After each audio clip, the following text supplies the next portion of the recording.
Hello, everybody, and welcome back to the Sanderlanche podcast. Today, we are going to be discussing chapters 45 and 46 of Words of Radiance by Brandon Sanderson, wherein we get a flashback to, the fair has come to town for young Shallan, and there's several pretty interesting things going on there. Meeting some interesting folks, trying to cheer her family up. It's a flashback that I quite enjoy, actually. And then in chapter 46, the main thing is Kaladin and Moash meet with Moash's new buddies and discuss where Kaladin stands on the whole, hey, we want to murder the king thing. So some interesting stuff happening this week. I'm Data, and with me today is... Jamie. Joe. And Dak. So hang on to something, everybody. The Sanderlanche is about to begin.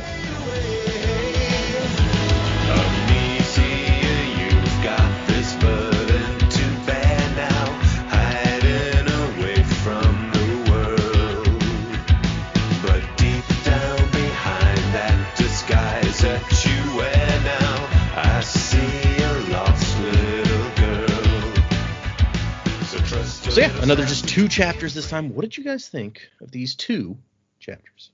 Yeah, look, they were good. I kind of got into the first chapter and in Middlefest, and I was like, okay, this is happening. Oh, that's kind of interesting. That's what Shallan's doing. Or who is this guy at the end that knows all the things?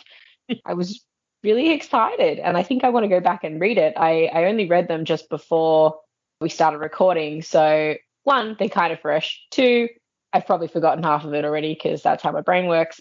But this guy, I'm super, super intrigued, and I want to know how he knew that she had this ability. Yeah, so I'm really excited to read that again and explore that a bit more. But it sounds like the first time really that we're seeing Shallan be able to use this power, and I'm hoping we kind of come up across this guy again. If we haven't already, I was trying to understand what was going on, but then also think about who this person was and had we met this person before or anything like that. And I haven't come up with anything yet, so yeah, bear with me on that one. Yes. And then the next chapter, they're all sitting around and they're having stew and they're going to do this and they're going to do that, and I was like, oh yeah, another good times, for Bridge 4. Now that they're not really Bridge 4 properly anymore. I was like, that's good. That's all good. And then they went out and I was like, yeah, Kaladin being out with friends just seems like a weird thing for him to go through right now. But then that scene, I didn't expect this to come around so quickly. Yeah. For Moash to introduce to our patriotic mercenary buddies. And just that line that sort of almost wraps up the chapter, be the surgeon that we all need. Wow, this is just like, how do you go from knowing, like, you've put a face to these people, you know who they are, and now you have to go back and protect the king, but also kind of not throw Moash under the bus. You know what? I'm with Dak. Throw Moash under the bus. You can't trust this guy. Yeah, He's 100%. He's still clearly for it. So yeah, I'm really keen to see what Kaladin's next moves are and how he's going to handle this situation, because yes, you've got to, his main duty is protecting Dalinar and Dalinar's family, but that includes the king. So yeah, you want to be keeping Moash away from, everything at this point, because could you say you don't trust him? Well, he's been pretty open about, true, now. Obviously he wasn't before, but yeah. And Danlin was the one that Adolin was dating. She was really interested. Yep. But then he said something. Was it he said something that she didn't appreciate or whatever, and then she was spreading rumors about him? Or was that her? At first it sounded like she was saying things about Dalinar, and that's why they broke up. And then later we found out that he was kind of flirting with someone or something, and he was like, I'm just a friendly guy, and she got upset about that. So it was a mix of things that was there. But Danlin was the one that you were always like, she's a spy, I bet. And now kind of. I don't like her. Yes, I still don't like her. I'm happy with that opinion, and I'll keep it. Now that she wants to kill Elokar, yeah. Some level of is it no, I've lost the word. You know, when you felt something and you're like, oh no, I'm just crazy and I'm just being suspicious Intuition? of people, and then you're Intuition. not intuition, no, but like it's like I feel validated. It's validation. Oh, gotcha. Vindicated. Yep. That's a cool word. Vindicated. I have entered proper baby brain mode, which you can cut that out if you want. But yeah, no, my brain doesn't work the way it used to. I'm a different person than I was before. They suck all the life out of your brain. 100%. I will also say, and I don't, in response to what you were saying about the person that Shallan meets, and I don't know if anybody else spotted this, but I'll read it out now. In the last section, we read the Ghost Bloods chapter, and she sees the Maraise guy from behind, and she goes, that guy looks familiar. He reminded her of someone, a man from her childhood, the messenger with the smiling eyes, the enigma who knew too much. Two blind men waited at the end of an era contemplating beauty, ... And then he turns around and she's like, oh, it's not him. Man, you really busted my predicaments over here, Data. I didn't even give it a chance to give it. It was just relevant to what, I mean, not that gives us any more information about who that person is, except that it's somebody she was already thinking about as like a little preview of what we would get like 2 chapters later. Yeah, so these characters are similar in like appearance or stature or something. Like there's something about them that's ringing a bell for Shallan. But yeah, so I knew when the Danlin reveal came, like Jamie would feel vindicated. Like, yes, I called it. There's something wrong. She was too quick to try to get in with Dalinar. Like, she shows up on the Shattered Plains and is dating Adolin like a day later and gets a job in one of Dalinar's scribes. And you were just like, there's something suspicious about her. Yeah, and then you look at Shallan. She just shows up on the Shattered Plains, and she's betrothed to Adolin. And I mean, she did turn down the job in Dalinar's family, scribes and things. But yeah, poor Adolin. He just has these people around that are just full of suspicion. But he's lucky with no Shallan. I think Shallan turned down that job for a better one, since she told everyone like Sabariel was going to pay her a ridiculous amount. And then Sabariel's mistress is like, yeah, I'll make sure you get paid. Yeah. Shallan's got an agenda. It's just very different to Danlin's agenda, evidently. It's true. Yeah. Shallan probably doesn't want to kill the king. She doesn't know him that well yet. Maybe after she gets to know him. She's like, somebody should kill that guy. Well, Data busted my predicament for that first. Well, I mean, I guess not entirely, but here I'm connecting the dots, right? So I said last week that Maraise was Hoid. And so I think that this guy also is Hoid. And, it's not just that he reminded her of this guy. It is the same guy. It's Hoid. And we know he likes to disguise himself, make himself look different. And so I think we're still talking about the same bloke. It's him. It makes sense. He obviously, is a world hopper. He knows about these powers for him to uncover the power. And then funny enough, in the next chapter, they're talking about Hoid again. Basically, you get that impression because Sigsil gets all uncomfortable when they start talking about this guy that Rock met, that is a god, but has like gray hair and stuff. And Sigsil's like, wait, what? And so like, there's 2 points, at least from the way I read that, where we're talking about Hoid. One is in the flashback and one is in reference to this person, this godlike figure that Rock is talking about.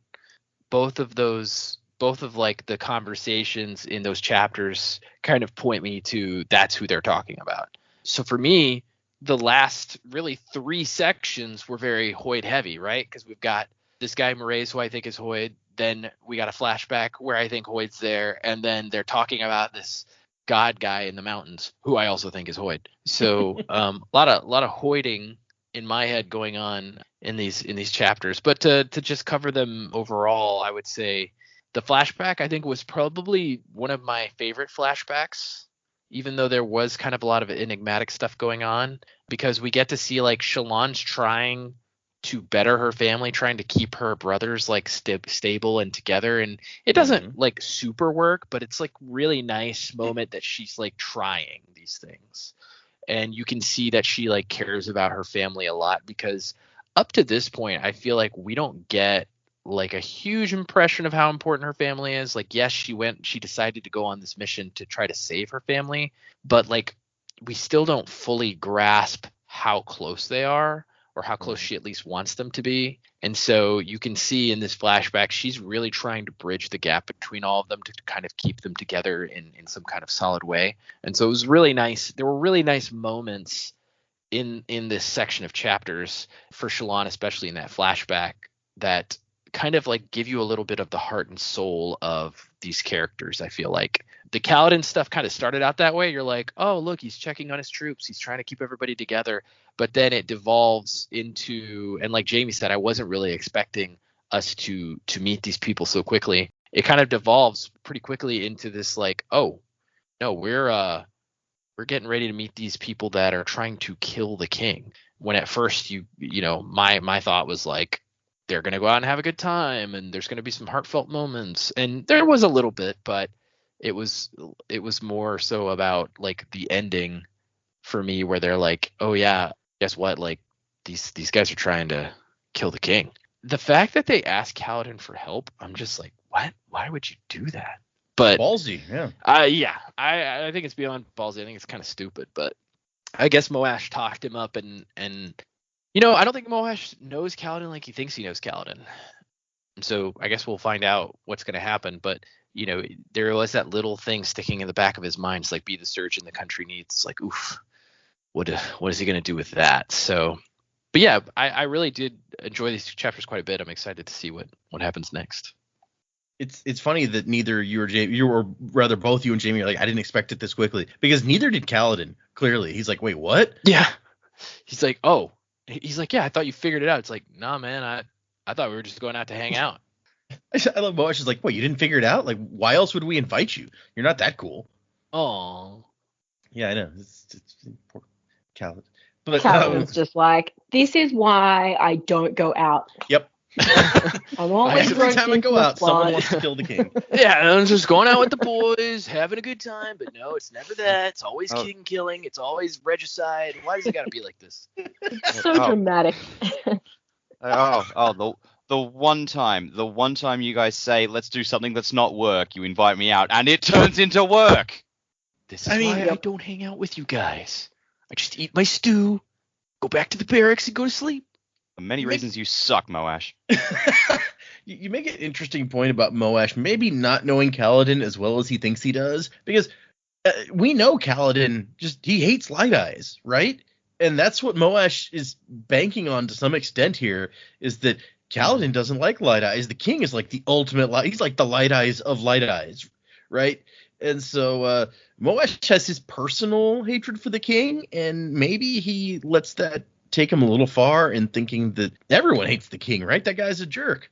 Yeah. Well, and I think what he's banking on, like you said, is that Light Eye's hatred. It's like there's still but at least what we're finding out about Kaladin is, and at least what Syl's trying to instill in him for sure, is like there's something higher than like that kind of hatred, and that's like his honor to his duty to protect those people that, you know, he doesn't super like, right? And so like that's what he's wrestling with at this point, is like his honor going against the request of like, yeah, I don't like the way these people treat us. Like, I don't like that we have to bow and scrape to them, but like at the end of the day, what's more important? Like, I gave my word to Dalinar that I would protect him and his family. Like, is that more important to me than my hatred of Light Eyes in general, or what I might think Elhokar's doing a bad job? Which Kaladin brings up a good point in the discussion, which I feel like they don't give enough merit to. It's like Dalinar's pretty much running the country anyway. Like, he's got Elhokar pretty firmly under his thumb at this point. Elhokar's not making a lot of policy these days, so I don't really know why they're like, nope, Elhokar's got to die. We've got to have Dalinar on the seat, like, completely at this point. Like, I don't really get it, but we'll get into it. I don't want to blow my whole opinions right at the start of the show. So I feel like that's actually kind of a point in the con column about Dalinar. It's like, he's kind of usurping the authority in the country instead of like he's supposed to be serving the king. He's supposed to do what the king wants. And we saw at the end of last book, like he beats the crap out of the king to be like, hey, get it through your thick skull that I'm not trying to hurt you. Okay. And we're going to do this my way because you're not doing a good enough job. And so like Dalinar, he hasn't acknowledged it much, but like this has got to be a problem that he's given his word to protect and like serve Elhokar as king, and yet he's kind of bossing him around, like you point out. And I don't know if that says something good or bad about him, honestly. Yeah, I mean, I get what you're saying. I think the overarching theme of like having to do that is to protect Elhokar. It's like, I swore to you that I would protect you in this kingdom. You are making it impossible for me to do that, so I'm going to take the reins and do it. But you're right. From a certain perspective, it could be basically like seen as usurping it, for sure. Maybe we'll see if that dynamic develops further as we go. These chapters, from the bottom of my heart, with every fiber of my being, fuck Moash. Like, even the Shallan chapter, which has nothing to do with Moash. Fuck that guy. Oh, no, like, let's just get the most important thing out of the way. Sincerely, fuck that guy. Yeah, no, good chapters. I liked Middlefest. It was a bit slow to get started, but once I got into the swing of things, I thought it was pretty cool. I did enjoy the whole, like, the guy from Shin is showing her a parrot, and she's like, "I think it's a Voidbringer." I'm like, all right, that was pretty funny. But yeah, like, mysterious guy who, yeah, I also think was Hoid, was fascinating. Just when Hoid shows up, it's like, yeah, fun things are going to happen, or at least it's always going to be interesting, even if you don't necessarily know it's him. So that was cool. Well, I agree with Joe. I think it was really nice to see Shallan like trying to pick her brothers back up. I still am just like, Balat is a lost cause. Let's just let him die, please, for the love of God. He's like he's almost Moash tier at this point. But yeah, like the others, there's hope for, like Jushu and what's the other one's name? Like I said, there's Balat, there's Jushu, and there's Wickham. Yeah, Wickham, that's the one. Yeah, like those two, they're not perfect, but they're not write-offs. But yeah, I do not like Balat, and I don't think I'm ever going to like Balat, so we can just lay that aside. But the thing that I was interested in was the fact that he said, Hellerin got disinherited, because I think we were running on the assumption for a long time that he would die. Because I think in the back of my mind, I also sort of wondered maybe his is Shallan's Shardblade. Oh yeah, I think you may have even talked about that before. That's like he had a Shardblade, then Shallan has a Shardblade. Like maybe there's yeah. I couldn't remember if I brought that up before or not, but I think that's a possibility. So we always assumed that Hellerin had died, and that's why Balat was Tet Balat and not the other one. But no, he's just disinherited. So it's entirely possible Hellerin is still alive and out there if his blade is not in fact Shallan's blade. So that's given me some pause. So yeah, I'm curious to know more about that. And yeah, the Kaladin chapter, like I too was like when Danlin showed up among the conspirators, I was like, I fucking knew it. So very satisfying there. I think my favorite part was when Rock was describing the god that he met, and Sigil's just kind of gone, hang on a fucking second, what? And then it just goes completely unremarked upon. The moment breezes by, and like that's what I love about it. Sigil's just like Sigil was doing what we do in that moment. He's just gone, wait, was that Hoid? So yeah, like that was good. I don't know what to make of these conspirators, because I don't know if these guys are connected to the Ghostbloods or not. Like the Ghostbloods seem to be focused largely on Amaram, because they were attacking his borders, and even when Shallan met up with Mraize, he's like, no, we want dirt on Amaram specifically. So I don't know if they really give that much of a crap about like the Alethi ruling in general and what throwing off Elhokar would do. But you can't rule it out. So I don't know if Graves, even if he's not a Ghostblood, if he's an agent of them. So I don't know. They could be working multiple angles. We don't know. Yeah, a lot of plates in the air. No, a lot of balls in the air. A lot of plates spinning. What? A lot of strands in the old duder's head. Yeah. The old Deuterino's head.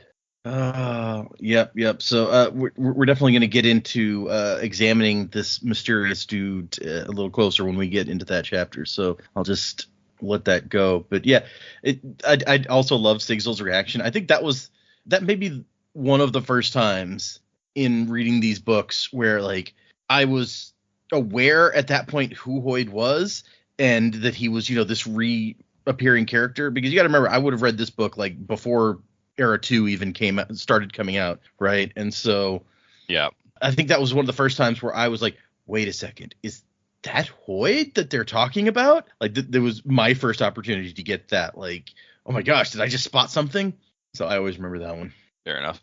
Yeah, let's just get in these chapters. And I was about to say there's other stuff that I would point out, but we're about to get to those things if we just talk about the chapters. So let's do it.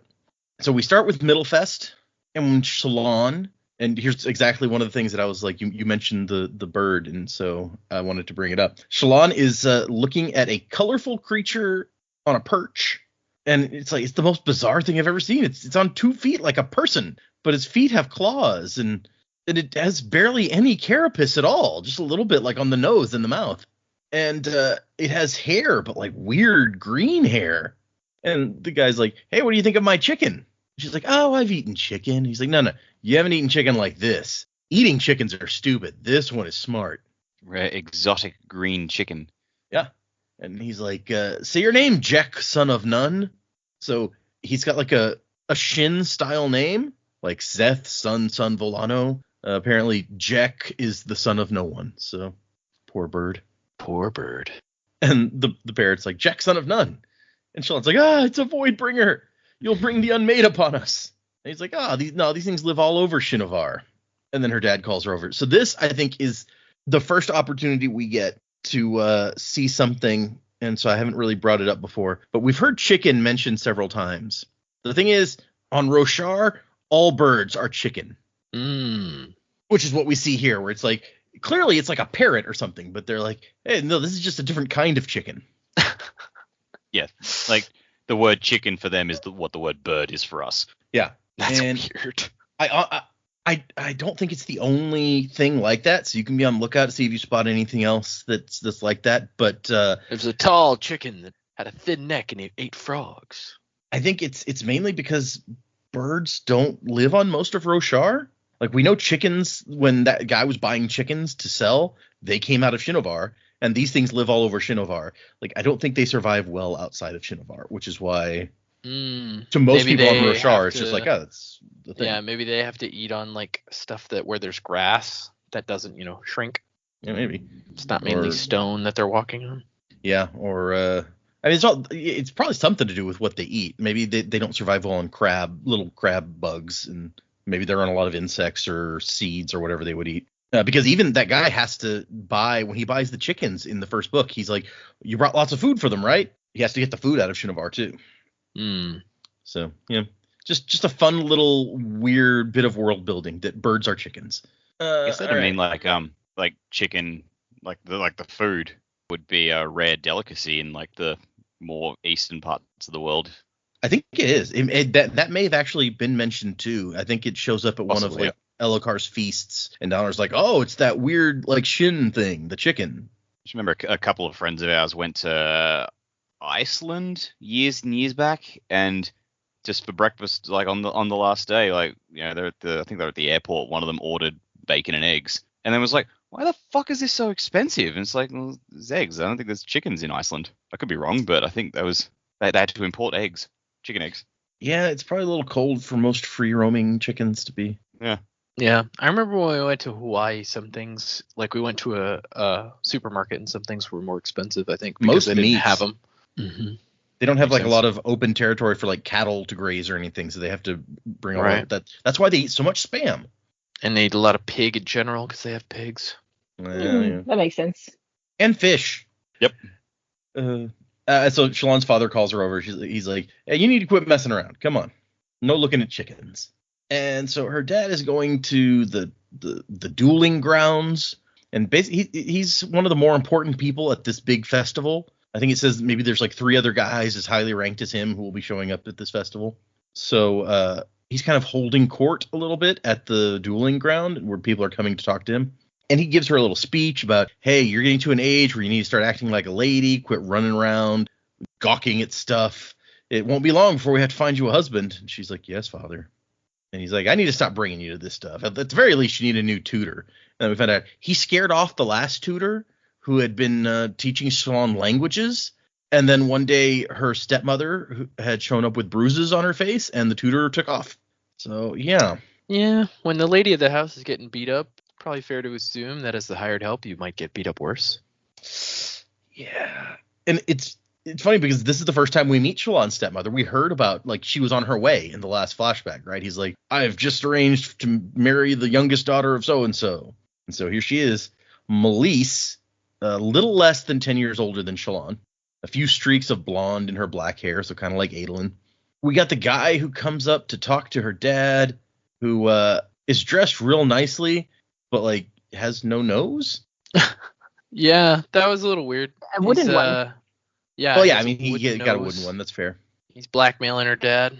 Yeah, and, like, the guy is just, like, he proposes this ridiculous deal that won't benefit Lynn Devar at all. And he's like, why would I do this? And the guy's like, well, maybe you haven't heard, but I'm a pretty big deal now. The High Prince has invited me to spend 1 week a span or something like that with his, or 1 week out of the month at his place. So, yeah, I'm pretty awesome. I'm sorry, 1 week in 10, which, are there 10 weeks in a month? I feel like that's a thing. So then, yeah, 1 week. Anyway, so he's like, and nobody likes you. So you want to get your name out there. You want to have powerful friends. And I need to look like a financial genius to the High Prince so we can help one another out. And her dad's not happy about this. And eventually this Revelar guy is like, does the child need to be here? Like, get her out of here. And Shalon takes the opportunity to be like, ha, freedom. Terrible, terrible freedom. And she's going to go have fun. But first, there's work to be done.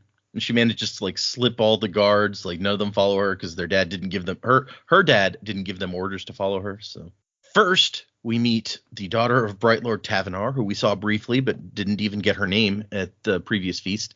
Aelita, who, if you guys remember all the way back in the first book, is the person on the other end of the span reed when Shalon is communicating with her family back home and telling them, that she's stolen stuff, is Aelita. So she married Balat. It seems like this relationship is going places. Yeah, at least not to her grave.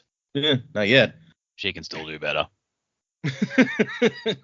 And so Shalon has written Aelita a note previously, and she's like, so did you think about it? You'll be able to get away? And Aelita's like, oh, I can go wherever I want as long as I take my handmaid. And Shalon's like, man, that must be nice. All right. And she goes off to try to find her brother. And that's when one of her father's guards catches up with her, Jix. She's like, oh, are you here to accompany me? He's like, well, I was going to bring you back. And she's like, well, did my father order you to do that? No, he was busy. All right, then accompany me. I want to find the gambling pavilion. And he's like, oh, shit, no, that's not a good idea. And for a little girl like you, no. Well, I guess you could go tell my father what I'm doing. And he's like, and you'll just go off and try to find it on your own while no one's watching you, right? And she shrugs, blushing. That was exactly what she'd do. And so, he's like, oh, fine. Why did you defy him like this, Brightness? You're just going to make him angry. She's like, he's going to get angry no matter what I do. So he leads her to the gambling parlor. And he's like, do you want me to go in and place a bet for you? You don't have to go in. It's not a good place for you. And she's like, I need to find the Axe Hound fights. And he's like, oh, man, you're going to end up stabbed. And I'm going to get in so much trouble. But really, it's just that she knows that Balat is going to be at the Axe Hound fights. And he's watching. Of course he is. Yeah, right. It says that he's watching. He doesn't even come here to bet, really. He's just here to watch the Axe Hounds kill each other. And it says he's fixated on them with the intensity of a woman reading a powerful novel. Kind of creepy. But, I mean, it's Balat, so. Yep. Yeah, no. This guy, not about him. And she's like, here, I got you this letter from Aelita. And he's like, wait, what? Yeah, she wants to walk with you on by the fairground stream. She said she's going to be waiting there. And he's kind of like, oh my gosh. Oh my God. Like he's running his hand through his hair. Like, oh, what am I going to do? He's like, you talked to her without my permission? You'd said I'd be interested in something like this? And she's just like, But of course he is interested in that. So he's like, oh, I got to go. Like, a girl or watching animals tear each other apart. It's such a hard decision to make for me. Well, he is slightly conflicted. Like, he looks back at the Axe Hounds. He's like, if only I could watch them rip each other to pieces. And she's thinking, like, he's not a cruel man.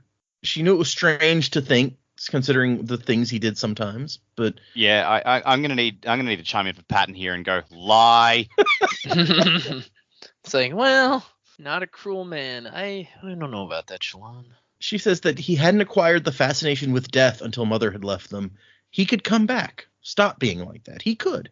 Hypothetically. I mean, she just wants her big brother to be okay. It sounds like he needs help. Like, what did he Seriously. see when his mother died? Like, this is pretty bad. Like, at first I'm like, this guy is just really messed up. But I was like, he's messed up, but it appears for a reason. Yeah. The whole family is messed up, and maybe all for a reason. True. And she wants to find Jushu, but he's not in the gambling pavilion, weirdly, since he loves gambling. And he's like, I don't know. He ran off with some guys he met. What do I say to her? And she's like, how would I know? You're a woman, too. I'm 14. Tell her how much you love watching axe hands rip each other apart. I'm sure she'll love that'll that. go. Yeah, right. And so since she can't find Jushu, they go off and head back over towards Father. And when they get there, there's a man she did not know with a cup of chilled water in his hand, blue-eyed, black hair, black outfit. That is actually how Wit dresses when we see him. He's got black hair, black outfit. Yeah, that's what kind of clued me in even at this moment. I was like, they specifically mentioned the black hair, and when Wit is being, because I'm saying that Wit is Hoid. It's like when Wit is being Wit, it's like that's how he looks. Well, we know Wit is Hoid because like he in the first book Wit was talking to Dalinar and he calls himself Hoid. Yeah. Right. This guy looks over, sees Shalon, and then starts dropping his cup. Although he manages to like catch it in time to stop it from spilling. And her father's like, clumsy fool. And she asks her stepmother, like, who's that? And Melise is like, nobody important. He says he's brought word from your brother, but he's such a low dawn, he can't even produce a writ of lineage. And she's like, this guy came from Halaran? Oh. He can't produce a writ of lineage because he's not from this planet.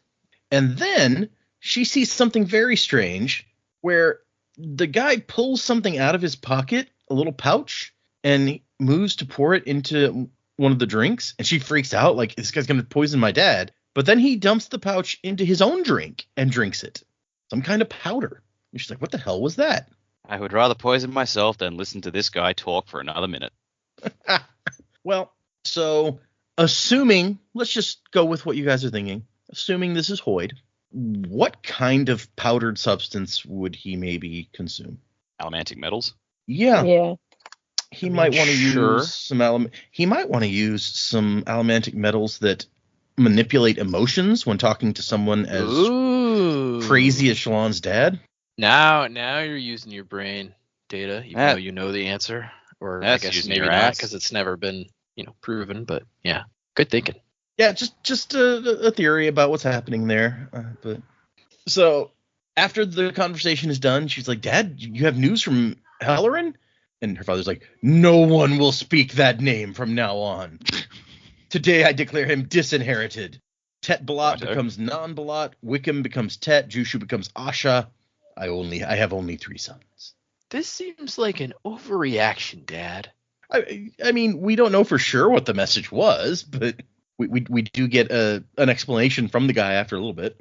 He's upset that none of his sons are dining with him as would be proper. Jushu's probably drinking somewhere. Stormfather only knows where Balad is gone. Wickham refuses to leave the carriage. Please go talk to him. If I went to him, I worry what I would do. And she's like, even her dad, she's like, I mean, he tries. They all try. She's trying to, think the best of everybody. She's walking over towards the carriages. She's a mink slinking in the shadows. It's a random thing to throw in there. And Wickham is indeed in the carriage, just hanging out. And Wickham says, like, I like that he's just like, are you here? Did Father tell you to come, or is it one of your little missions of mercy? She's like, I mean, both. And he says, you can't fix us, Shalon. Jushu will destroy himself. Balat is becoming father step by step. Melise spends one night in 2 weeping. Father will kill her one of these days, like he did Mother.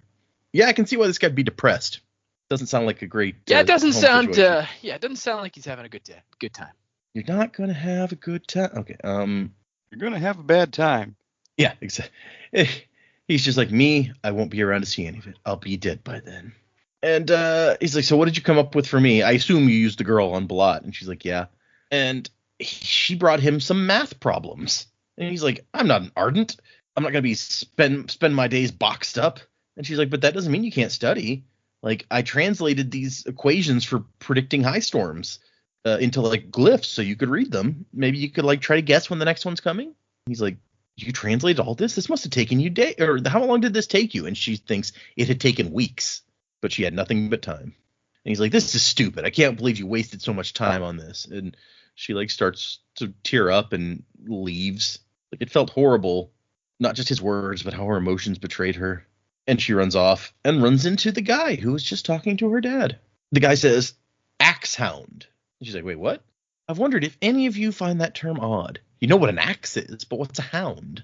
Yeah, him talking about this stuff is like another clue to me that I feel like this is Hoid, because it's like he's like, yeah, you guys say this thing, but like, do we know what a hound is? Like, do you know where that name comes from?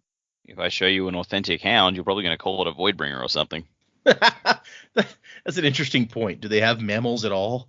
I guess we saw a mink. So They got horses. And horses, yeah. There's some mammals. Their version of mink is probably a crab mink, though. Look at this cute little crab weasel. And I mean, yeah, just the hound thing totally does give like a not from this world impression. And even if there were no other evidence, when you find some random guy not from this world, the first thought is often Hoid. We didn't think that about Zahel, but that's probably because Kaladin had met Hoid and also Zahel, and probably he would have noticed. Yeah.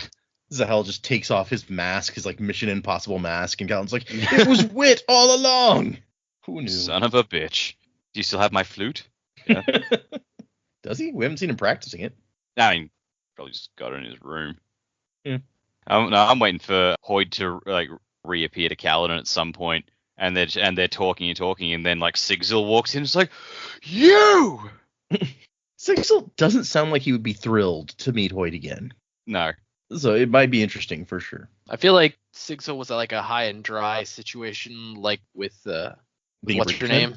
Huh? Being a bridgeman was a high and dry situation, maybe. Like he was left high and dry and had to become a bridgeman because Hoid did something much similar to what he did to the girl from that other short story.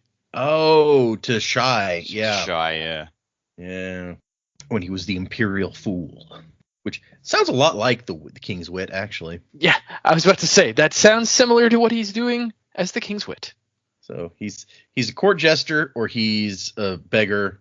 Those are his, and sometimes he's a chauffeur. He's got a whole bunch of stuff he can do. Well, there's no kings on this planet for me to be.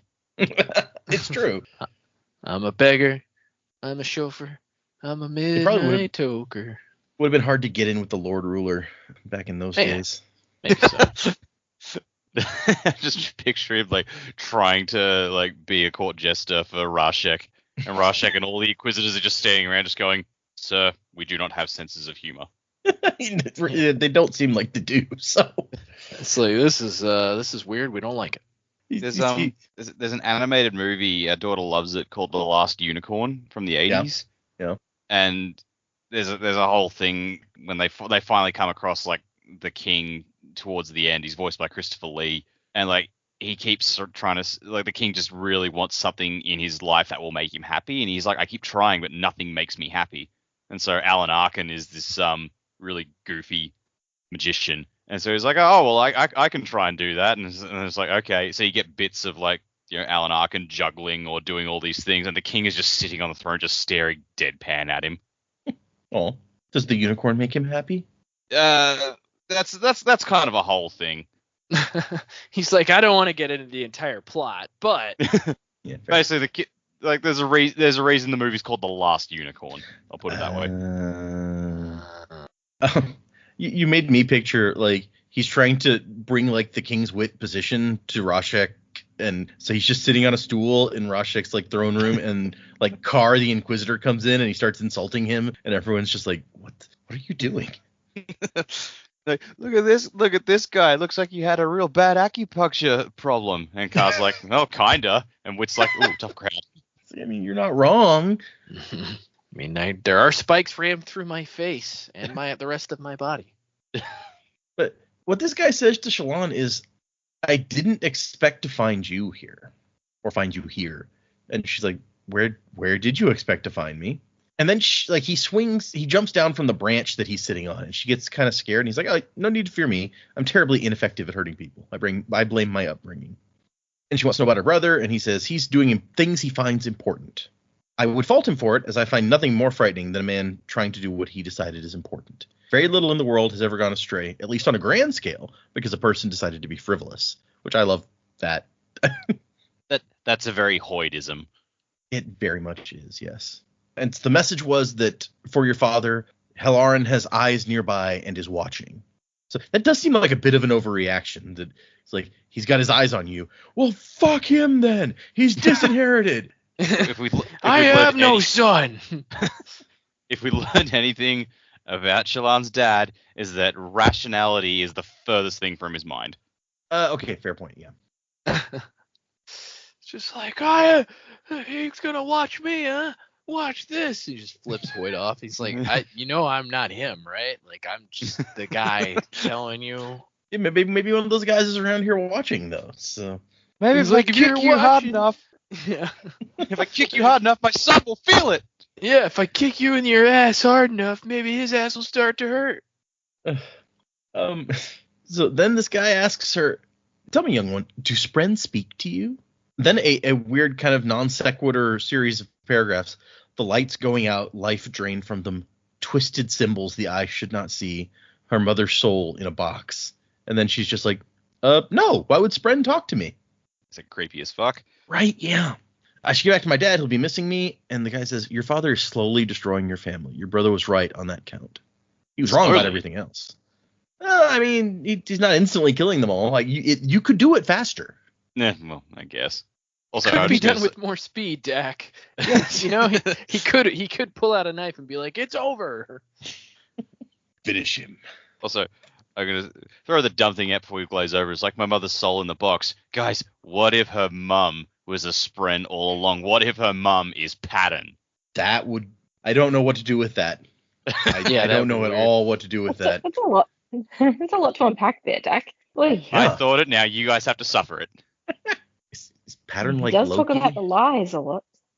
Delicious Yeah, lies. he's actually just a mother chiding her child, just like, stop telling lies. Except Pattern loves the lies. Tell your lies to me. That way you don't have to lie to anybody else. Yeah. But the guy points back to the carriage, and she looks, and Wickham is in there with the math problems she'd left him. He's scribbling, and he's smiling, and she's like, oh my gosh, it's working. And then he says the thing that she remembered when she saw Mraize and thought it might be the guy from her youth. Two blind men waiting at the end of an era contemplating beauty. And he's telling like a little story. One of them's like, can beauty be taken from a man? And basically the two blind men are debating like if blindness stops you from perceiving beauty. One of them thinks it does, and the other one is like, no, there's lots of ways to like see the beauty in the world without seeing. Mm. Yeah, it's kind of a cliche story, but it's also like a nice moment, I feel like. Yeah. And in the end, he asks her, like, the guy's like, well, what if you couldn't see or hear or smell or feel or taste? Then beauty would be taken from you. And Hoid's like, well, what do you think? If all your senses were taken, if all you knew was pain, has beauty been taken from you? And she's like, well, does the pain change from day to day? And he's like, yeah, okay, let's say it does. She said, well, then beauty to that person would be when there's less pain. Why are you telling me this story, though? To be human is to seek beauty, Shallan. Do not despair. Do not end the hunt because thorns grow in your way. And then he asks her to tell him the most beautiful thing she can imagine. And he has her like really picture it and describe the details to him and like close her eyes. And she paints this picture of like her family still being whole and together and happy. And like they're laughing together. They're playing. Everything is good. The way everything should have been. And then she looks and she can see in the air, like almost real, the scene in front of her. And suddenly the guy whips out a bunch of spheres and holds them up, and the stormlight kind of rises up. And then she says no, and the light fades away. And he's like, you don't understand the nature of lies yet. I had that trouble myself long ago. The shards here are very strict. You'll have to see the truth, child, before you can expand upon it, just as a man should know the law before he breaks it. And he tells her that he can't stay, he can't help her, but keep cutting at those thorns, strong one. Make a path for the light. He tells her that her brother is in Alethkar because that's where he feels he needs to be. If I see him again, I'll give him word of you. And he takes off, and she realizes she never even got his name, and that's the end of our section, of our flashback. So it seems like this guy gave her what she needed when she needed it, like encouragement when she was about ready to give up. But whoever it is also seemed to know something about her powers and about Spren and all that sort of thing. So somebody knows some stuff. And then we get our other chapter for today, Patriots, and our epigraph. When Simmal was informed of the arrival of the Edge Dancers, a concealed consternation and terror, as is common in such cases, fell upon him. So apparently the Edge Dancers are scary when they show up. Although they were not the most demanding of orders, their graceful limber movements hid a deadliness that was by this time quite renowned. Also, they were the most articulate and refined of the Radiants. So graceful, limber, deadly, articulate, and refined are the Edge Dancers. That sounds like an interesting group. Kaladin. He's inspecting Bridge 17, and they've gotten better. They're improving since we last saw them. And he lets them know, like, you guys are doing a good job. I'm proud of you. Bridge 18, on the other hand, not doing so well.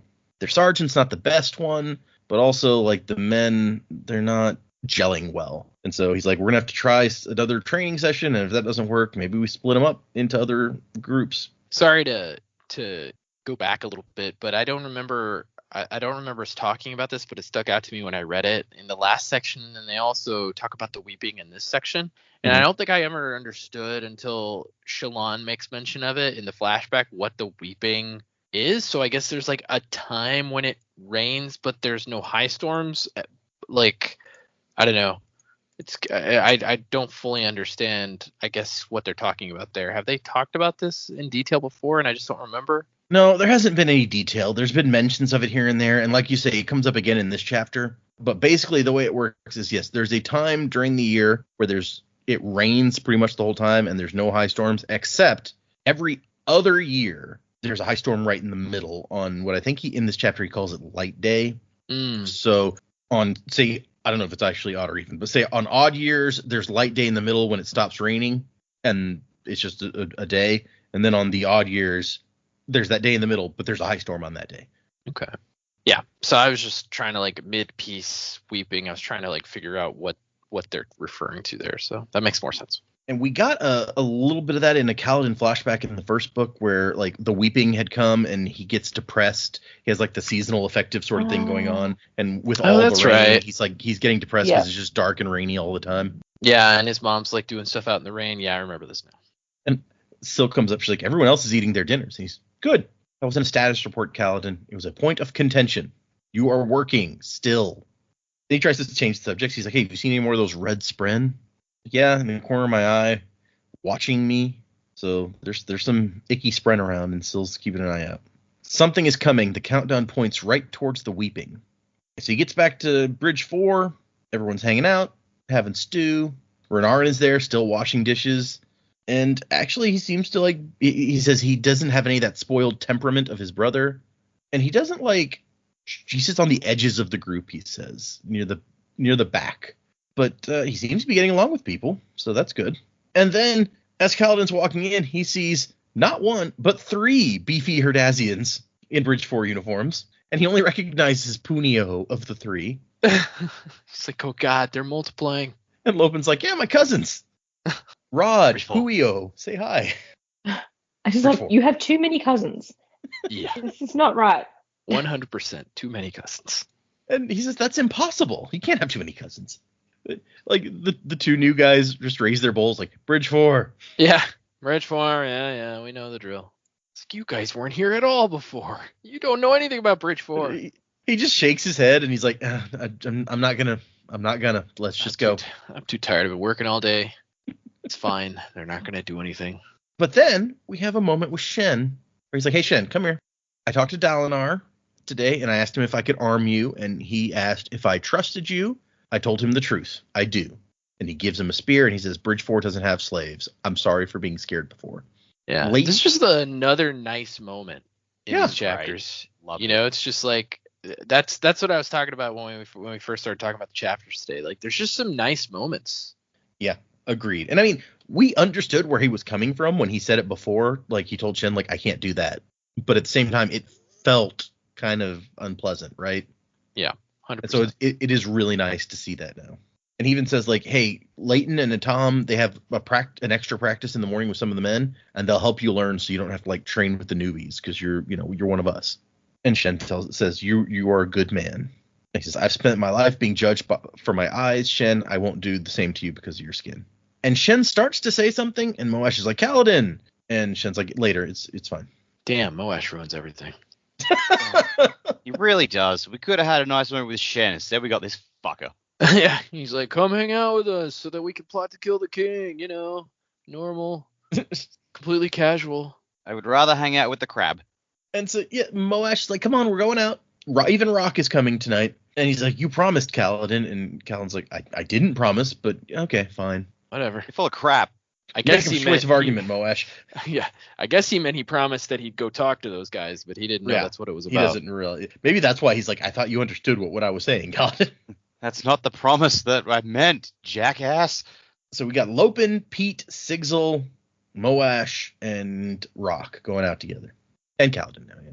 And I like Kaladin's like, if this was one of my old crews, I'd assume they wanted me out of camp so they could get away with something while I was gone. But these guys, they just want to see that I'm human.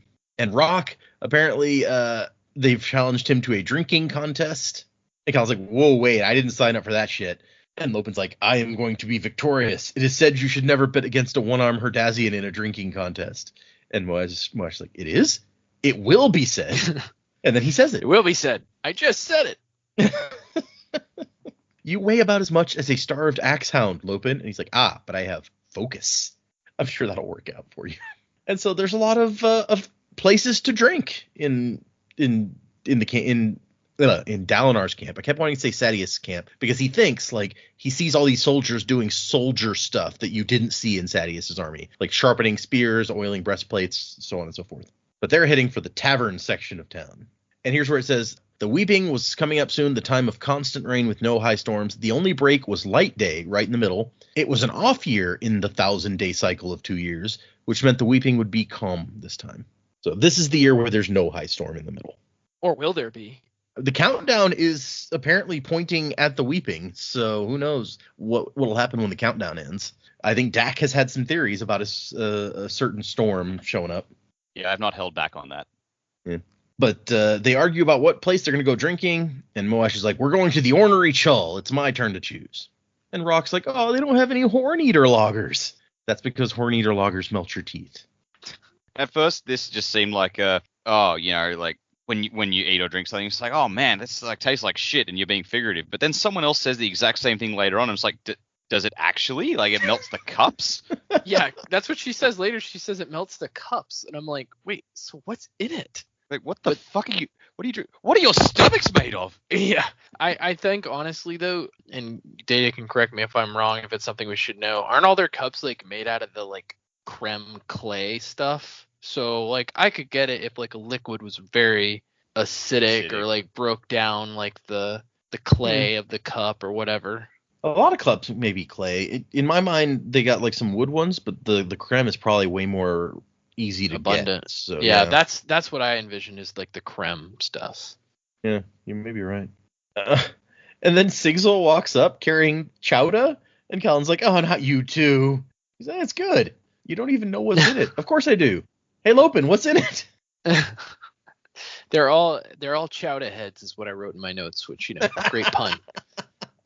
But also, like, it crossed my mind, like, what if chowder's made out of, like, people, Apparently like it's made out of apparently it's made out of soul-cast meat, which is not the tastiest meat, but yeah, soul-cast meat, aka human. What spices are for? Yeah. Well, and apparently they mix it with some grain and batter it and fry it, and then you pour gravy on it. So yeah, after you do all that, sounds pretty good. Be good. Yeah, exactly. And they fry the bread with fried with gravy. Mm. I love that Pete notes it's cheaper than water. And even Rock is eating some, and Rock looks a little bit like, it says he looks a little bit sheepish as he takes a bite, but also there's a crunching sound, and apparently there are deep fried crumbling claws in his. Sure. Interesting. Gotta have that. Yeah, right. Yeah. And Kaladin's just like, whatever, I give up on trying to fight this. Let's just go. I'm not gonna eat any though. Still. I'm not going to try the chowder, but I will not complain when you do. I mean, even Wayne eats the chowder. It must be good. Wayne eats anything. Maybe. Wayne would eat half a basketball if he found it in the rubbish. If he got to trade for it. Yeah. But the place is real busy, and it's like it sounds like we'll never find seats. But it turns out Pete has got the hookup here because there's a pretty dark-eyed woman working here, and apparently they've got something going on. And Sigil's like, hey, have you given any thought to where you're going to house the married men of Bridge 4? And Colin's like, oh, I had not thought of that. Oh, God, we can do that? Oh, God, we can do that. Rock is already married, apparently, but he sent a letter to his family, but it'll take a while. Teft had been married, but his wife was dead. I don't think we'd heard that before. Yeah, that seems like news. Yeah. Yeah, I thought we knew that, but I could have just put something together in my brain. Maybe we did. Maybe I forgot. We know his we know his parents and stuff all died. I think we know. Whatever. Yeah. Turns out Teft killed him, so. Oh no. Flashbacks for the next book. Yeah, that's why he was a bridgeman. What was Teft doing the night the Gavilar was killed? Could be. That would be an interesting, like, not even anywhere near Kolinar where it's happening. It's like Teft is in a totally different part of the country. Oh no. He wasn't Kolinar. He was one of the guards who got stuck to the ceiling, and when he kept saying, no, the guy stuck me to the ceiling, they didn't believe him, so they made him a bridgeman. That would be hilarious, actually. That would be that would be rough. And so they start talking about, like, I mean, some married people, soldiers rent places in the market. Men could do that. And Rock's like, this would break up Bridge 4. It cannot be allowed. But I mean, there's a lot of empty barracks around. He thinks he can probably get Dalinar just assign some for the married folks. It's fine. And like Callan's like, she doesn't like own the place. No, she's just a barmaid. But Pete is quite taken with her. And Callan's like, we got to see if she can read. It would be real nice if we had somebody around who could read. Because in a normal army, the guy in charge would be a Light Eyes, and his wife or sister would be the scribe for the battalion and the clerk. They don't have that because Kaladin does not have a wife or sister. Makes you wonder how they get any paperwork done. Maybe he just borrows like one of Dalinar's scribes. Yeah, unfortunately, it's been Danlin this whole time. He's like, I know you. What could have been? And when Ka, the barmaid, comes over, Rock's like, Horn Eater lager? She's like, it melts our cups. Ale? So yeah, that sounds. I mean, we did learn that Horn Eaters have like very strong teeth. That's why they eat horns and claws when nobody else can like do that. At least Rock said they have strong teeth. But yeah, so let's go to your stomach, right? Kaladin does not like the place. It's loud, it's obnoxious and smelly and smoky. People laughing and clanking, and that's why I don't go to bars. Well, also I don't drink, so there's not any reason for me to be there. But anyway, it's loud tonight because the army won a plateau run beside Bethab's army. And Rock says it's nice to have so many people. It makes the place warmer. It's too cold outside. And Moash is like, too cold? You're from mountains. It's got to be colder up there than anything down here. And Rock's like, too much air. Hard for you to think. Horn Eater Peaks is warm. And Cal's like, wait, really? Like, this does not make sense to anybody except Sigil's like, no, it's true. There's like hot springs up in the peaks that warm them up. And Rock's so they like, live in volcanoes, is what you're saying. Mean, yeah, it sounds like it. Fucking volcano theories coming back. Geothermic heat. And Rock is like, not springs. Horn Eater oceans are waters of life. And Pete's like, oceans? Yeah, very small oceans. One for each peak. And Sigil explains the top of each mountain is a crater. And there's a lake inside them that's all warm. And it creates like a pocket of livable land up there. But if you walk too far from town, you end up in ice fields and are freezing. And Rock's like, you tell story wrong. It's like, this isn't a story. These are facts. And Rock says, everything is story. And then Rock tells the story about the origin of the Horn Eaters, which I love the story that Rock tells. It's a little bit different from like a Hoid story, but I find it pretty delightful here. Everyone wanted to kill the Horn Eaters. They were scared of us because the stories say we're just that good at fighting. So they all ganged up on us and almost destroyed us. Just the way he tells the story. I'm just like, yes, people of the world, they hate the Horn Eaters. We are too strong and virile. It is like a very Russian attitude. Yeah. Russia is best, is greatest, so obviously everyone hate. Yes. We invent all the things. But so he says that they went to the gods of the gods of the trees and the gods of the ocean to try to hide them. And the god of the trees is like, no, men hunt us too. If you hide here, they'll chop you up and use you for wood, like us. And the god of the ocean is like, no, if you Say, try to live wait, here, what? the men will get you with hooks and you'll become their meals. Wait, again, what? But the god of the mountains is like, if you can live here, if you like, then we'll let you live here, basically. And so they get together with the god of the oceans and the god of the trees, and they make a place up there that's like livable. And the god of the mountain is impressed because they take care of their own problems, and so the god lets them live there. And I love Moash is like, wait. So the god is pleased that you solved your own problems by going to other gods and asking for their help. And Rock's like, hush, is good story and is truth. So Rock says that sometimes if you swim in the oceans up there, you see the place of gods. And Cal's like, what? Like, yeah, the place where the gods live. So one of these volcanoes is actually a perpendicularity, and every so often someone falls in. It's like, I've seen where the gods come from. It's like, that was another planet, dude. Well, or maybe just like the cognitive realm or whatever. But yeah. Oh, yeah, true. Which does seem like Shadesmar seems to be where Spren come from, and Rock calls the Spren gods. So that makes sense. I was just imagining a Horneater just like washing up on Scadrial, like in the midst of like Rush X rule, and just going, I've seen the realm of the gods, and everyone's like, this is a shithole. that would be awesome, actually. Yeah. I mean, you'd be coming in either the well or the pits of Hathston, so yeah, neither place probably fun, right? No. And I don't know if you came up in the well, I don't know that you could get out because there was like the weird it was dark down there in the secret cache of stuff, and there was like a secret door that led out. So gods live in a cave with no exit. Great. And Loben's like, hey, I want to visit. Go for a dip. And Rock's like, is death to one not of our people. I could not let you swim. Because it's sulfur. It's sulfur. And Sigil says, swimming in the emerald pools is death to outsiders because you execute outsiders who touch them. And Rock's like, no, this is not true. Listen to story. Stop being boring. Stop being boring. He's like, it's not true, but it also is way more boring if you tell it that way. So it's probably true, but it's just boring. And Rock's like, look, under the water is the place of the gods. It's true. I've met a god myself. And Cal's like, oh, like Syl or like a river spren? And Rock's like, no. I met Lunuanaki. And Moash is like, great. Wonderful. Glad for you. Lunuanaki. Lunuanaki is the god of travel and mischief. Very powerful god. He came from depths of peak ocean, from realm of gods. And Lopen's like, ooh, what does he look like? He's like person, maybe a lefty, skin lighter, very angular face, white hair. And Sigil's like, wait, white hair? Yes, not gray like old man, but white. Yet he is young man. Hoid. Spoke with me on shore, made mockery of my beard. Hoid for sure. Does sound like Hoid. That'll be my ringtone. Does sound like Hoid. Thought my name was funny. Very powerful god. It does. I mean, is there any doubt that was clearly Hoid who came through a perpendicularity and was like, what year is it here? Okay. Nice beard, jackass.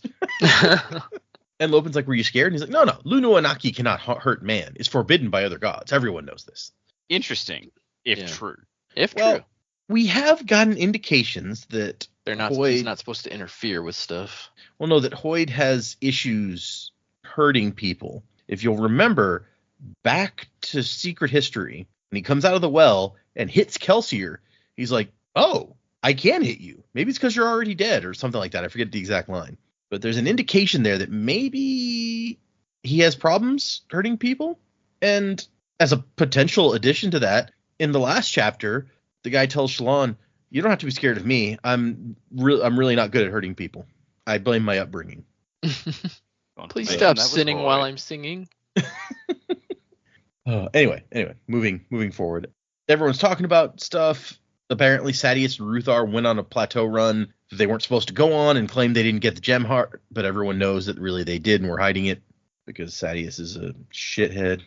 And Callan thinks someone needs to put Sadeas down. He's as bad as Amaram.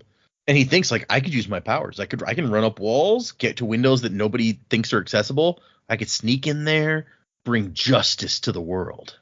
And then his gut told him there was something wrong with that reasoning. But he had trouble producing it logically. Well, he is slightly drunk. I mean, honestly, I see the conflict because it's like it is wrong to sneak in by night and murder someone in their bed. But also, it's Sadeas. I think everyone would be better off if you did that. So, no, I get it. And then Moash is like, hey, are you ready? And Callan's like, ready for what? Yeah, the meeting in the back room. I saw them come in a little bit ago. Are you ready for what? I'm not going to make out with you. What do you want? Are you ready? How would Kaladin have known that these people were coming in? Like, he doesn't know what they look like. What makes Moash think that Kaladin has any clue what is going on? We never discussed. That's what we're doing, you twit. He just goes, I thought you'd figured it out. Come on. Why are you like this? I prefer to Joe's version where Moash is like, are you ready? And Callan's like, what, to make out? No. It's like, dude, I don't like you that way. Sorry. I'm not sure I like you at all. I mean, you're all right, but And so you're no Rock, that's for sure. They leave the other guys. Lopin's getting drunk on his third drink. Rock has had 6 or 7 and is fine. Sigzil has had Rock's 2, like, but you think of Rock's body size, like he could probably drink a barrel. right? Yeah. Yeah. He's like a 9-foot tall monster of a man. Yeah, big. I think that was kind of his point when he's telling Lopin, was like, dude, you're tiny. It's like, but I've got focus. But they go back into the back room. There's a guard, a swarthy man, lounging outside of something. Azish, or maybe a very tan Alethi. And Syl is like, Kaladin, be careful. And they go into the room. There's 3 men and a woman at a table inside. 2 of the people, including the woman, are Light Eyes. And Kaladin's like, well, I should have known there'd be a Light Eyes involved. There was a shard blade after all. And the main guy has expensive clothes. And he goes, oh, so this is the famous Kaladin. It's a pleasure to meet you. Embarrassing Sadeas while saving the Blackthorn himself. Good show, man. Good show. And Kaladin's like, and you are a patriot. A patriot. Come on. Call me Graves. And I love that Kaladin keeps trying to cut to the point, and the other guy keeps trying not to real hard. Like Kaladin goes, are you the shard bearer? And Graves is like, straight to the point, huh? And he recognizes Danlin as one of Dalinar's clerks. It's like, yes, Danlin is a member of the High Prince's retinue. Please sit, Kaladin, have some wine. And Kaladin's like, so you are trying to kill the king then? And Graves is like, he is direct, isn't he? Graves says that we are patriots of Alethkar, the Alethkar that could be. And once again, Kaladin's like, let's just cut the shit. Patriots who want to murder the king is what you're saying, right? Yeah. Look, I'm tired. I had a long day. I was hanging out with my troops. Some of them are not ready. And now you want me to play a guessing game. I'm done with that. You're trying to kill the king. Is that what's going on? And finally Graves is like, okay, fine. We'll get on with it. Elokar is a super bad king. Like, you must have noticed this. And Cal's like, well, it's not really my place to pass judgment on a king. And Graves is like, come on, you've seen how he acts. Spoiled, petulant, paranoid. I mean, he's no Joffrey. I never saw Joffrey as king. I only watched 2 episodes of that show. Fair. All right, let's go a different way. He's no Iadon. Oh, there you go. Yeah. Careful, Dak. Some people may not know that Joffrey became king. He's blowing this kingdom to the ground. And Danlin's in here like, do you know what kind of policies he put in place before Dalinar got him under control? I spent the last 3 years in Kholinar helping the clerks sort through the mess he made of the laws. There was a time he signed practically anything if he was cajoled the right way, which maybe that explains what happened with Moash's family, where there's just somebody who's like, hey, sign this, wink, wink. And he's like, yeah, whatever. He's incompetent. He gets good men killed and lets that bastard Sadeas get away with high treason. And Cal's like, so you want to assassinate him? And Graves is like, yes, fine. Yes, we want to kill him. And Moash jumps in too. He's like, yeah, if Elokar got removed, what would happen? Ask yourself that, Kaladin. And Kaladin's like, well, I mean, Dalinar would probably take over. The king has a kid, but he's barely a few years old, so Dalinar would at least be like a regent. And Graves is like, and the kingdom would be better off. Yeah, as Joe mentioned, he says, Dalinar practically runs the place anyway. And Danlin says, no, he holds himself back. He knows he should take over, but he hesitates out of love for his dead brother. And the other high princes see this as weakness. And Graves is like, yeah, we need the Blackthorn back. Otherwise, the kingdom will fall. So, yes, we're assassins, murderers, or would-be ones anyway. But we don't want to kill a bunch of innocent guards. We just want the king removed quietly, preferably as an accident. But we've had trouble working that out. So that's why we want to talk to you. And Colin's like, I mean, I could just turn you guys in. Inviting me here was a risk. And Graves says, well, Moash says you were trained as a surgeon. What do you do if a hand is festering and threatening the whole body? Do you just wait and hope it gets better? All we want from you is an opening when no guards will be hurt. We didn't want the king's blood in our hands, but we've realized that's cowardly, so I will go in. I will do the deed myself. I just need an opening. Which, that's bold. I don't know that we've ever seen Elokar fight. Presumably his dad had him trained to fight pretty well, but Graves seems to think he can take him out. I mean, maybe Velucar's not ready with like plate and sword. Well, I mean, he can summon his blade whenever, but. And I love that Danlin tries to argue, it'll be better for the king this way. He's dying a slow death now. We'll get it over with quickly. And Kaladin says, I'll think about it. And that's when Graves ends with, be the surgeon this kingdom needs. But Kaladin has no intention of thinking about this. He wants to know how you met them. Like, maybe figure out who else is involved. Moash tries to be like, hey, they're right. You know they are, Cal. I can see that you do. He's like, they're traitors. I want nothing to do with that. I only said I'd consider it so that they'd let me leave. So Kaladin, I mean, that's probably the way to go if you want to walk out of that room alive. And Moash tries to argue, like, this is what's good for the country. And Kaladin's like, you don't care about the country. You just care about your grudge. He's like, well, yeah, but still, did you notice that Graves treats everyone the same regardless of eye color? He married a dark-eyed woman. One of his sons is even a one-eye. So I guess that's what they call that. We saw with that one guy previously. They must have some sort of status. That would make him a good guy. Yeah, it makes him not racist or whatever you want to call the prejudice by eye color. I don't know what you'd call that, actually. Classist? I mean, yeah, classist is really what it is, right? Yeah, just you can be not classist and still be a bad guy.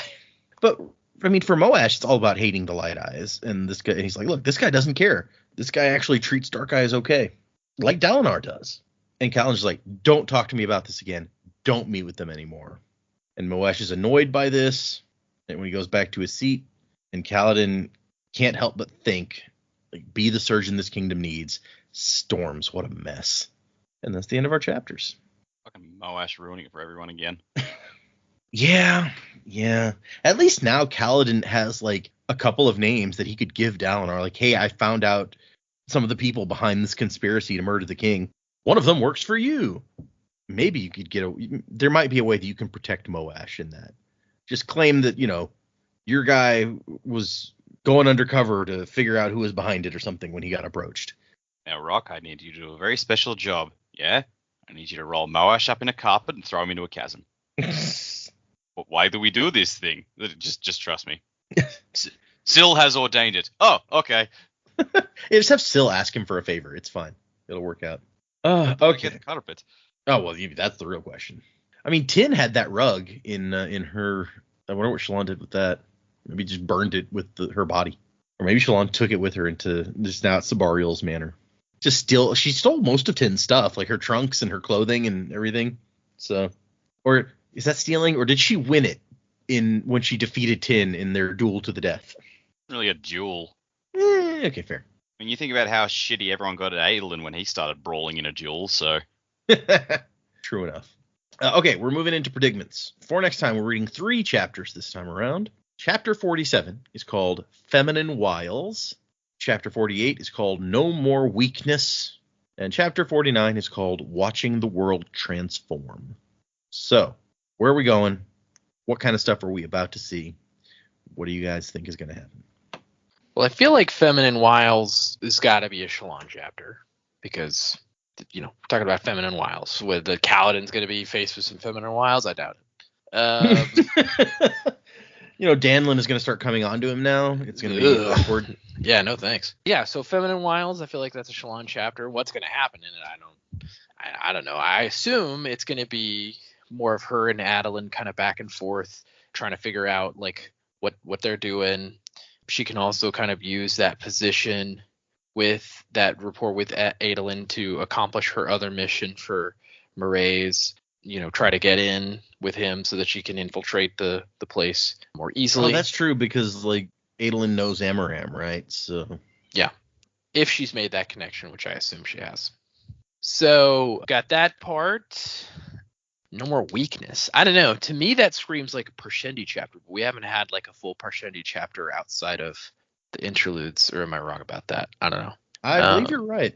So it also could be a Kaladin chapter. I feel like either of those perspectives could have that title.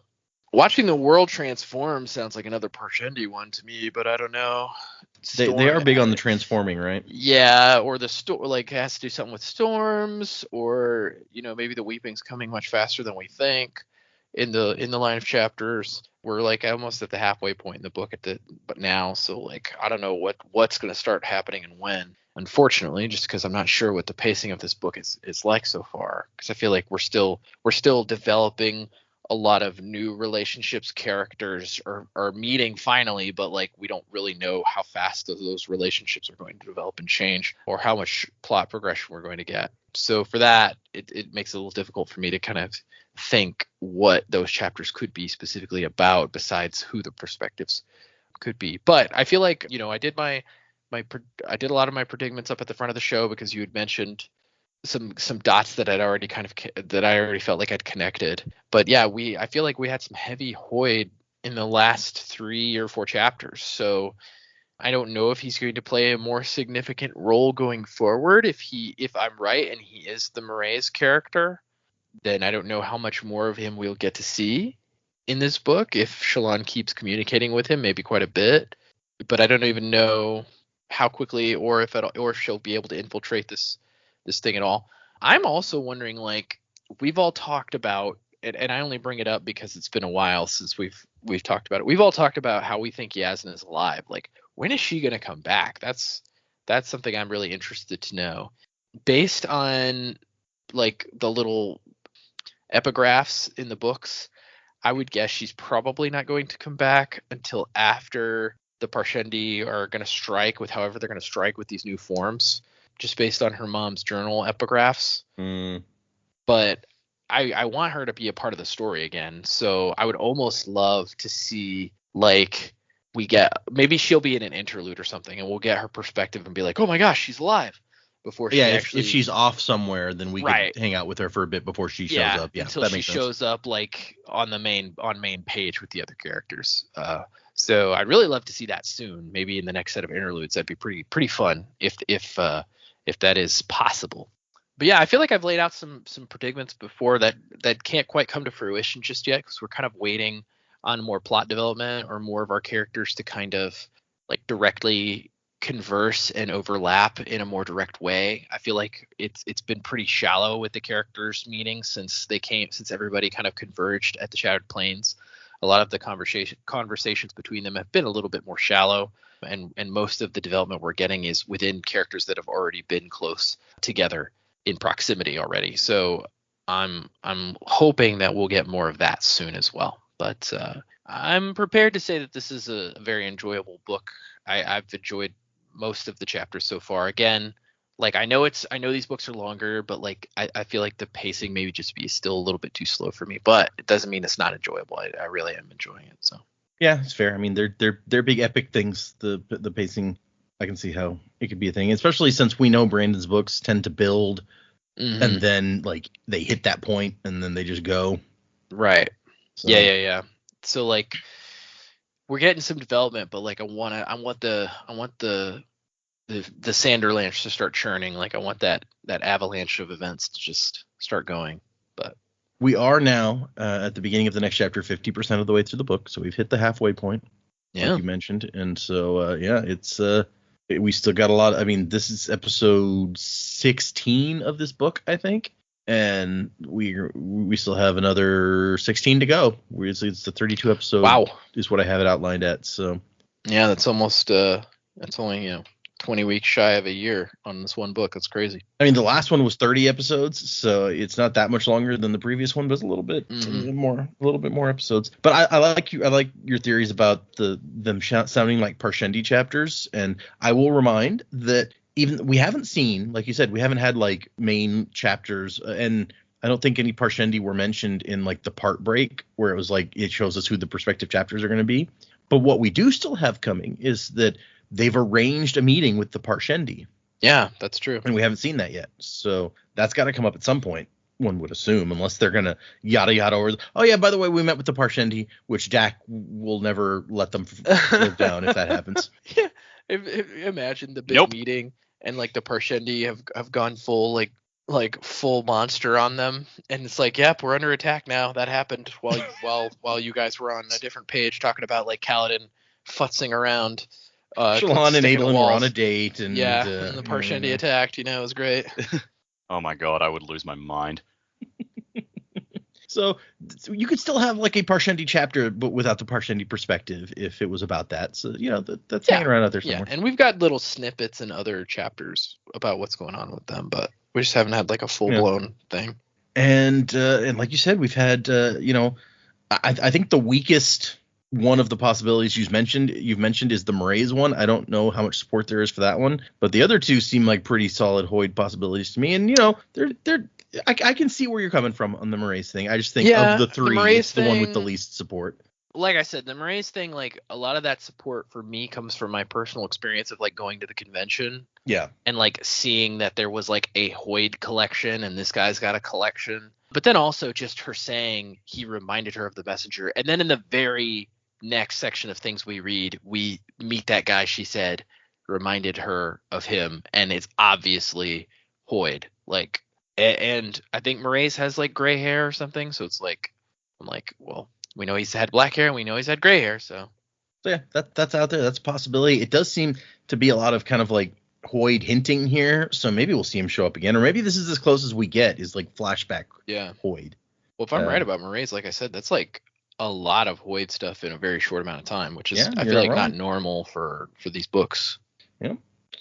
But yeah, some possibilities there as we're moving into the next section, and we shall see. We've got how many? Hold on. 1, 2, 3, 4 more episodes of this part before we get to the interlude, and usually the parts end on something pretty big, so we may be building to like a mini Sanderlanche here as we approach the end of the part, or maybe it'll be one of those that's not, it's like Dalinar's like, I'm going to abdicate, which I mean there was a build up to that, but it didn't feel like that epic a part ending, so we'll see, I suppose. Don't really know what's happening now. Feminine wiles, like that could be like, that's got to be Shallan. But I don't know in what context. Is this Shallan on a date with Adolin? Is this Shallan trying to break in Amaram's stuff? Who knows? Like, she could use her feminine wiles in any of those situations, or in a completely unrelated situation. So I don't know. If she starts flirting with Amaram, like, would that be weird with Adolin, like, there? Yeah. So you're talking about places she could use her feminine wiles. She's got to try to get into Amaram's house, so that's one way she could go at it. I imagine she's probably not going to try and steal his secrets while he's there. Yeah, okay, fair point. Maybe she's trying to just like distract the guards or something. I don't know. Yeah, I don't have much there. But was it no more weakness? No more weakness. Yep. I mean, that could be Kaladin saying that, or no, that could be Moash saying that about Elhokar to Moash, because I feel like Moash isn't going to let this go. Like Kaladin said, don't talk to these guys, don't talk to me about this, and Moash is like, but I'm gonna, because Moash is like that. Like, just doesn't shut up. General overall predictions. I look forward to. I do think Shallan is going to try and break into Amaram stuff sooner rather than later. I think she might have a couple of attempts which don't quite go so well, and maybe a more successful one is where she closes this part. But she doesn't really know what she's looking for in Amaram's house, so it's going to be confusing. But like, didn't they only give her like a deadline of a week or something? I think, yeah, they said next week, I think. So we don't know exactly which day next week, but yeah. So we'll so at some point, whether it's in these next few chapters or pretty soon after that, she's going to have to try and get in there somehow. So I look forward to seeing how that goes. Maybe she gets caught by Kaladin coming back out. Like, I don't know, Kaladin's delivering a message to Amaram from Dalinar. Actually, Dalinar wouldn't make him do that because Dalinar knows that Kaladin hates him. Maybe Adolin. Yeah, that would be a bad choice. Yeah. Adolin's like, take this thing to Amaram, and Kaladin's like, you what, mate? And Adolin's like, what? I think actually Kaladin has established that he doesn't follow orders from Adolin. True. Maybe he has to escort someone over there. Well, see, that could happen. Like, Adolin could go visit Amaram. Yeah, and Kaladin would have no choice but to follow. Yeah. So that'd be something. Kaladin and Adolin are like walking over to Amaram's place. Kaladin is pissed because of where they're going. Adolin has no clue what he's so angry about this time and doesn't care. And as they get there, they catch Shallan like as she's escaping the place. It's like, the fuck were you doing in there?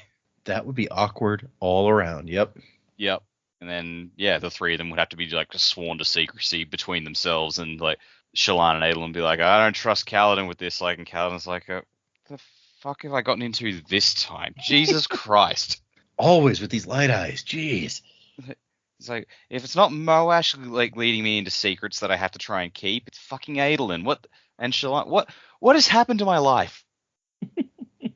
Yeah, I don't really have much. I'm just like, I'm just gonna let the story play out at this point. Given the fact we're almost at the end of part 1, I'm like, All right. So even if it's not the end of like a section part, something interesting will probably happen in the like upcoming, but it might not be monumental. Mm. Yeah, oh, yeah. that's right. I keep forgetting that you guys have the half of the book. Yeah. Yeah, because I think I said last time it's chapter 51 is like the last chapter in the book itself. Oh, yeah, so that'll be like episode after next one, where you Yeah. guys, well, and we don't end on that chapter. We keep going one chapter past that. So you guys will have a book transition for one episode. Then you can hold on to a book, and Jamie can hold on to a book, and while recording. Yay, I've never had the book, ever. Not even when you just finished it right before the record? He came over and stole it? No, Jack gets to sit up in the office, playing his little game. Whatever you're playing, what's that thing called? The DS, and have the book, and I juggle the toddler. It's good times. She has not stopped talking to me today. Far out. It's like, stop. She won't even give me time to answer her before she asks me again. It's like, stop. Been there, yep. That's fine. Anyway, Feminine Wiles, it has to be a Shalon chapter. I don't know that we're going to go straight into getting into Amaram's place, but it wouldn't surprise me if she's starting to fish for a bit of information. So she may end up talking to Adolin in this sort of chapter. Also could be kind of fun to see, because she talked about like she'd probably never have a chance to flirt with anyone because her dad would just pick her husband and like that would be it. So it would be kind of interesting to see her in a situation where, I mean, we saw her a bit with the Jam Man, but to see her with someone that she likes, but also he likes her back and isn't just trying to kill her. Not ward, she was the ward. I guess mentor, maybe? Mentor, yeah.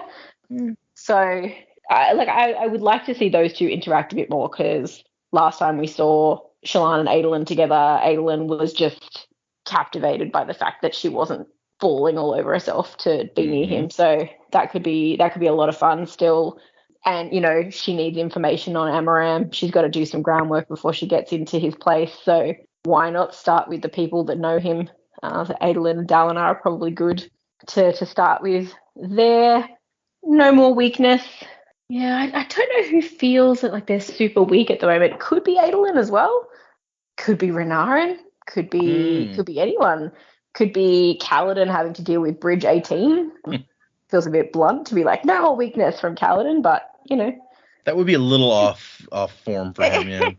It would be, but you know, you never know what situation you're in. And watching the world transform, I could also be a Shallan chapter when she was, having to. So when we saw her at the end of her last chapter, and it's presumably the first time that she's seen the world using the Stormlight, because she saw it, it felt real. We've seen her then put a disguise on herself.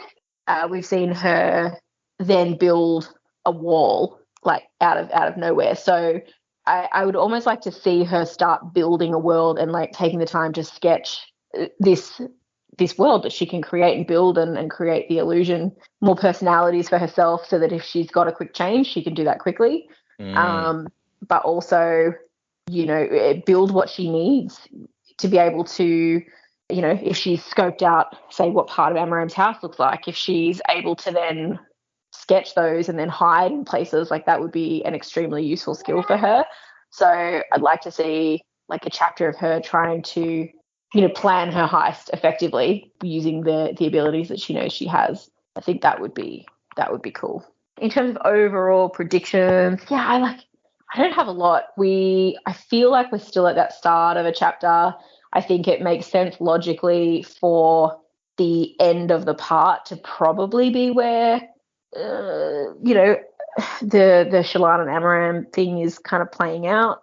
It's too early for probably more assassins, or, you know, our deadline of the 37 days to go.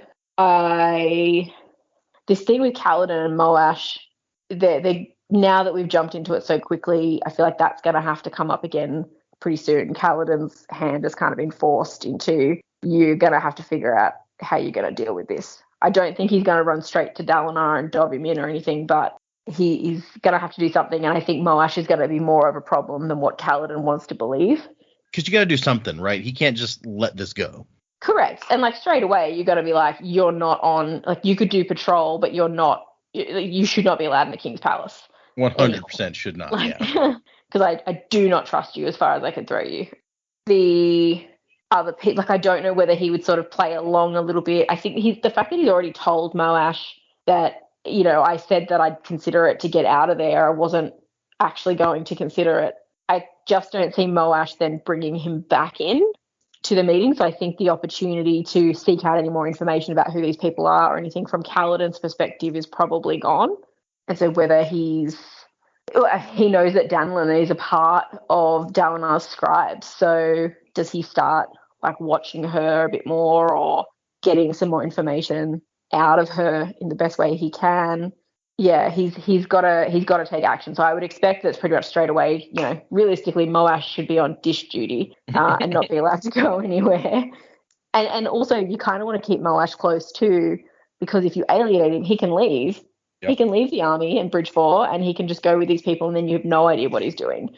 So that would be a problem too.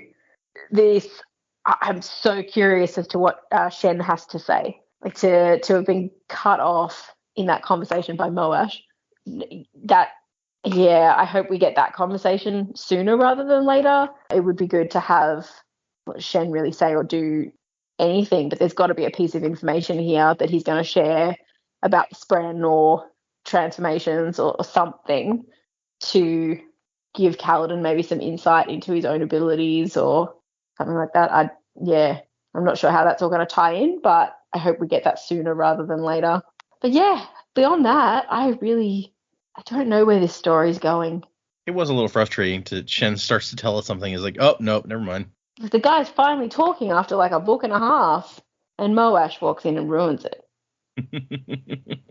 But you had a couple ideas that I actually really... Okay, so first off, the idea that Shallan, like as part of planning a heist, creates like a library of drawings, like that's her heist prep, is kind of genius. I love that because like that was what she discovered. Like you said, that her weakness is she can't do this unless she draws it first. So the very first thing I would do is create a bunch of drawings that I could use in various situations so that I'd have that ready. Yeah, absolutely. And so that would be an awesome scene to have as like heist prep, is just she's sitting in her room drawing different things that she could think of that she might need. Shallan the tightrope walker and stuff, like, that would be really cool. So yeah, and also you had the thought about that she could start out by gathering information through like Adolin or maybe Dalinar, and that's a really elegant way to approach it because she has a very public reason to go to Dalinar's camp from Sabarial's camp and to like interact with those people, right? Like, if she shows up in Sadeas's camp, they're like, who are you and why are you here? If anything, they're suspicious of her because she's associated with Dalinar. So finding an excuse to go there might be difficult, maybe not, but she has a ready-made excuse to hang out with like Adolin and his family. So that would be the perfect place for her to start. You're right, to start getting things ready. And to say I don't see Adolin and Dalinar wandering over to Amaram's house in Sadeas's camp or anything, but to know, say, when Adolin was not Adolin, what's his name? Amaram, to know when Amaram was going to be, say, with Dalinar. That's a perfect opportunity to go in because he's not home. So just even like that sort of information, it wouldn't necessarily have to be, secrets and things, but I could definitely see her using her feminine wiles to get some information. Yeah. I mean, she may not be the best at feminine wiles. She hasn't had much time to practice. As somebody, was it Dak that was pointing this out? No, it was you. You were talking about Jam Man. Yeah. So, but you gotta start somewhere. That's it. But if she draws a version of herself that is confident like that, then maybe she's good to go as well. Also true. Yeah, I guess it really depends on how far she can push things with her drawings. Is it just visually, or like can she really change things about who she is? Because I mean that would be almost soul stamping that we saw Shai do, right? Mm-hmm. Because like Shai literally changed her entire history. So can what Shallan is doing is it that powerful or somewhere in between? We don't really know yet. I don't think it would be a case of just that like her ability to draw and then project that sort of image, but all the conversations with Yasna about, you have to be commanding. Like if you do that, then that's how you come across. And then she's used that in practice. And then the conversations with Tien about like acting the part and all that sort of stuff. I don't think for a second she'd be comfortable with it, but she could probably pull something off. And the fact that she already really quite likes Adolin would probably help. I mean, she may stick her foot in it and say something stupid, but maybe he's just as captivated, so he might find it endearing. It's true, yeah. She could say something, because he was definitely as captivated with her as she was. So that you can get around a lot of sins when you're both just that into each other. Yeah. It's a fair point. Yeah. Okay. All right. Well, that's some interesting ideas. Let's move into emails. We have a bunch of emails. Oh, hold on. Actually, first, Joe, get ready. We have one new patron. Get your patronizing ready. Got to patronize people. We'll read a couple of these emails. We have a bunch, but I don't think we'll go through them all this time. This one is from Saptarshi, is how I'm going to choose to pronounce that. I'm sorry if I got that horribly wrong. It says, listener and first-time emailer. Hi, DDJ&J. Greetings from India. I found you guys in early 2024 when I decided to read through the Cosmere in anticipation of Stormlight 5. Story time. I have always been a reader of one degree or another since I was a child and picked up the hobby from my father. I had read Harry Potter, who didn't in the mid-2000s, and some Stephen King when I was younger, but it wasn't my primary form of entertainment. After my father's unexpected death in 2019, when I was in great need of escapism, I found fantasy. Fantasy provided much more than simple escapism. It kept me sane at that point in time. When I was reading through The Wheel of Time, I heard mention of Sanderson, and the idea of an entirely interconnected fantasy universe fascinated me. I made a note of reading Sanderson someday and decided that 2024 was going to be it, what I call my year of Sanderson. And I'm glad I chose you guys to be my guides through the Cosmere. You've become an essential companion to my evening coffee, and I get to geek out about stuff that I don't get to talk about in real life. None of my friends are readers. Thank you for all the joy you've brought to your listeners. Buzzing to the time of next. Saptarshi. So, thanks. I'm glad that you have been enjoying it. Yep. It's cool when we get people to have fun geeking out. Yeah. Sorry about your dad, but I'm glad that you found a way to sort of keep yourself afloat. Reading can do lots of amazing things for you if you are a reader type person. I know some people who just books. Why? Because the movie's not as good. It's true. The movie is almost never as good as the book. I feel like we've had this discussion before. Every once in a while, you get one. But yeah, Big Trouble is my example of that. But I think that's because I don't like how Dave Barry writes. But the movie was a lot of fun. I didn't even know that was a book. Yeah, it's one of the many Dave Barry books. Comic writer of the 90s, I guess, for the most part. But I knew somebody in high school or middle school who just loved his books, and I never read one until I saw that movie, and I was like, maybe I'll check out a couple of these books, and I do not like his writing at all. All right, we'll do another one for now. I'm gonna save that. One of these has a review with it, or not? Yes, a review with it, but I'm gonna save that one for next time. We're gonna do this one from Ryan. This email came in a couple days ago. No, came in yesterday.